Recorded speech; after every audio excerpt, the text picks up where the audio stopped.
દરમિયાન યુવાનો વચ્ચે અથડામણ, ચાકુની ઘાતક ઘા સાથે એક યુવાનનું મોત.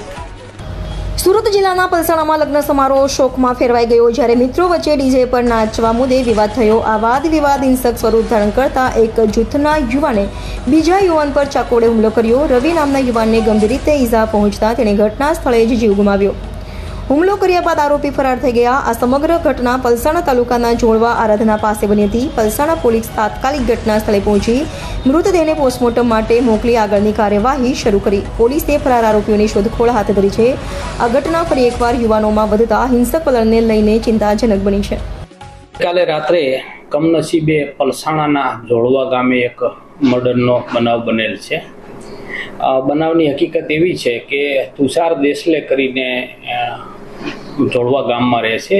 એના ભાઈના લગ્ન હતા અને લગ્નમાં આમંત્રણ આપેલું. એમાં જે મરનાર છે રવિ, એની ઉંમર 26 વર્ષ છે, એ એના મિત્રો સાથે ગયેલો અને જે મારનાર છે એમાં 2 નામ મળ્યા છે, અક્ષય અને ચેતન ટૂંકા નામ છે, ને એક અજાણ્યો માણસ છે. આ લોકો પણ ત્યાં લગ્નમાં આવેલા. એ દરમિયાનમાં એમને કંઈક ડીજેમાં નાચવામાં ઝઘડો થયેલો અને બાદમાં બિલકુલ ઘરની સામે જ, આ તુષારના ઘરની સામે રામેશ્વર મંદિરનો ચોક પડે છે, એ ચોકમાં એ લોકો ભેગા થઈ ગયેલા.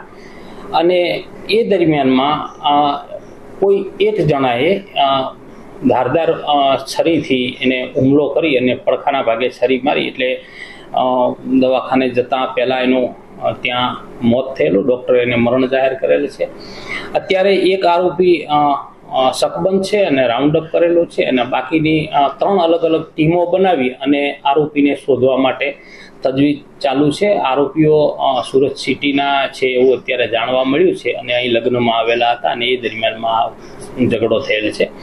અત્યારે તપાસ પીઆઈ કરી રહ્યા છે અને આરોપીની શોધખોળ ચાલુમાં છે.